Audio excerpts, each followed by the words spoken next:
Guerre, conflits, révolutions, inventions, l'histoire est parsemée de décisions qui ont grandement impacté le monde.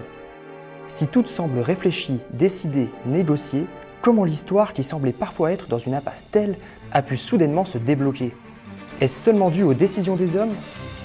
Même lorsqu'aucune issue ne se profilait à l'horizon, l'histoire a toujours su trouver son chemin.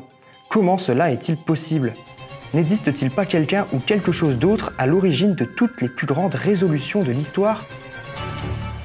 Ces questions m'ont amené à voyager aux quatre coins du globe, à rencontrer les plus éminents spécialistes de ce monde et à risquer ma vie pour récupérer des informations qui me mèneront dans les coulisses inexplorées de l'histoire avec un grand H.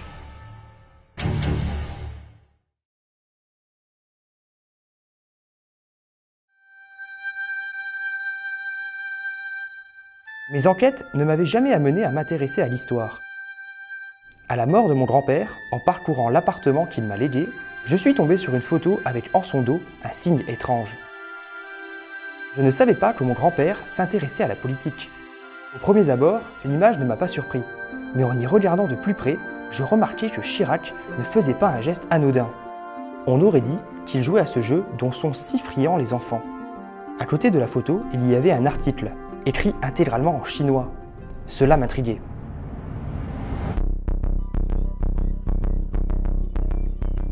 Un de mes contacts m'a donné accès à un outil qui me permettait de traduire l'article. Après des heures de travail, j'ai enfin pu découvrir son contenu. Il parlait d'un certain Chang Pabon, un éminent professeur chinois qui affirmait avoir découvert un lien entre un jeu ancestral et les décisions qui régissent le monde. Je me suis donc rendu à Shanghai. J'ai réussi à entrer en contact avec le professeur Pabon. Je ne savais pas encore que je sortirais bouleversé de cet entretien. En Chine, sous la dynastie Han au IIe siècle avant notre ère, les prisonniers étaient jugés non par les hommes, mais par le hasard. En effet, pour les croyants, seuls les dieux étaient doués du pouvoir de justice. Les peines étaient donc soumises à un jeu de hasard. Ce jeu était connu sous le nom de Shi-Fu-Mi. Plus tard, avec l'instauration de la route de la soie, cette pratique se répandit jusqu'en Europe orientale. Je n'ai pas plus d'informations à vous donner à ce sujet. Je lui montrai alors le symbole que j'avais découvert derrière la photo pour savoir s'il lui évoquait quelque chose. Je ne sais pas ce que c'est. Vous pouvez aller voir le professeur Pissenlit en France. Il vous en dira plus. Je tentais de digérer ces premières informations. Je sentais que quelque chose m'échappait. Je ne savais pas encore quoi, mais j'allais bientôt le découvrir. Quelques jours plus tard, je rencontrai enfin le professeur Pissenlit, dans l'espoir qu'il m'éclaire sur toute cette affaire. Je n'allais pas être déçu. Le Shifumi, qui, comme vous le savez, vient de Chine, s'est rapidement propagé en Occident grâce à l'Évangile et au Nouveau Testament. D'ailleurs, on retrouve des traces dans le Nouveau Testament de la main de Dieu qui s'occupait des pestiférés, symboliquement et factuellement. Par la suite, ce jeu s'est rapidement propagé aux quatre coins de l'Europe. Des écrits romains relatent les fameux combats des gladiateurs et en fait, la personne qui était soumise au jugement de l'empereur ne l'était pas juste par le pouce de l'empereur, mais en fait, son sort était décidé par le Shifumi. Des siècles plus tard, des moines ont rapporté que les Templiers, n'arrivant pas à se mettre d'accord sur le bien fondé des croisades, ont joué au Shifumi. Les manuscrits précisent que la feuille l'ayant emporté sur la pierre, les Templiers décidèrent de partir en croisade. Tout ce que je dis provient de faits vérifiables. Rien qu'au siècle dernier, une partie géante de Shifumi a opposé Hitler, Staline et Churchill. Et on connaît l'issue. Alors peu de temps après, les Américains ont inventé la bombe atomique. Comme ils ne savaient pas quels effets ça aurait exactement, Truman, pour trancher, décida de jouer avec ses équipes au Shifumi. Et pour une histoire de ciseaux, pierres, feuilles, des milliers et des milliers de Japonais périrent dans les flammes. Toutes ces décisions prises sous l'influence du hasard existent encore de nos jours. Et beaucoup de personnes renommées dans tous les domaines, artistiques, politiques, économiques, du sport ou encore d'autres domaines, prennent des décisions grâce au Shifumi. Qu'on le veuille ou pas, ça existe encore et ça existera encore longtemps. Je ressortais troublé de cette interview.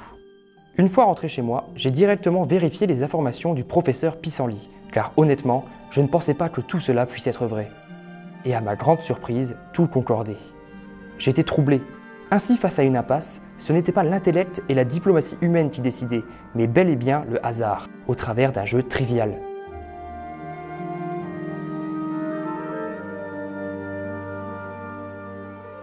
Je tentais de me remettre de mes émotions lorsque j'ai reçu un mail. Un homme me donnait un lieu de rendez-vous. Il disait posséder un document qui m'aiderait grandement dans mon enquête. Il me disait également, et c'est là que j'ai pris conscience de la dangerosité de ma quête, de faire très attention. L'enquête prenait une nouvelle ampleur. J'ai donc pu rencontrer cet homme, dans un lieu que je ne peux vous indiquer pour des raisons évidentes. Il m'a remis une carte de visite. Celle-ci comportait le même signe étrange que celui présent derrière la photo, qui était sur le bureau de mon grand-père. Je me suis directement rendu à l'adresse indiquée sur la carte, et là-bas, j'ai rencontré un homme, à l'intrigue. Il m'a expliqué être partisan de l'ordre des Shifumistes. Il m'a confirmé les informations du professeur Pissenlit. Je sentais que mon enquête arrivait à son terme. Ce qu'il faut bien comprendre, c'est que le Shifumi a réglé un bon nombre des grands conflits modernes, et pas que modernes d'ailleurs. Je comprends que ça puisse choquer, c'est normal. Mais il faut prendre un petit peu de recul avec ça. Imaginez des situations inextricables, comme la Première Guerre mondiale par exemple. Les tranchées sont fermées, plus rien n'est débloquable. Comment est-ce qu'on fait? Comment est-ce qu'on s'en sort? Comment est-ce qu'on fait en sorte que l'histoire aille de l'avant? Le Shifumi, impartial, juste. À une époque, elle était seulement cantonnée au monde des puissants, puis elle s'est répandue progressivement. Elle a progressé dans le monde de l'entreprise. Moi-même, j'ai recruté tous mes collaborateurs comme ça, un Shifumi, mais aussi dans le monde du star system. Regardez toutes les stars qui utilisent nos signes, les signes Shifumistes. Réfléchissez, avec cette méthode, tout le monde peut réussir, tout le monde a le droit à sa chance. Et ça, j'y crois. Et je crois en l'égalité des chances. Je crois en l'égalité et je crois aussi au pardon.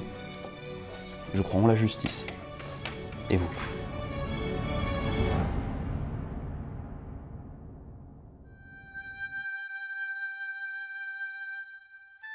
Ainsi se terminait mon enquête. Mon grand-père m'en avait légué les clés, je n'ai eu qu'à ouvrir les bonnes portes. D'aucuns mènent des enquêtes, j'ai mené l'enquête, avec un grand An. Et si par hasard ce film a pu aider à la compréhension d'un monde qui nous paraît chaque jour plus incertain, alors ma présence sur Terre n'aura pas été vaine.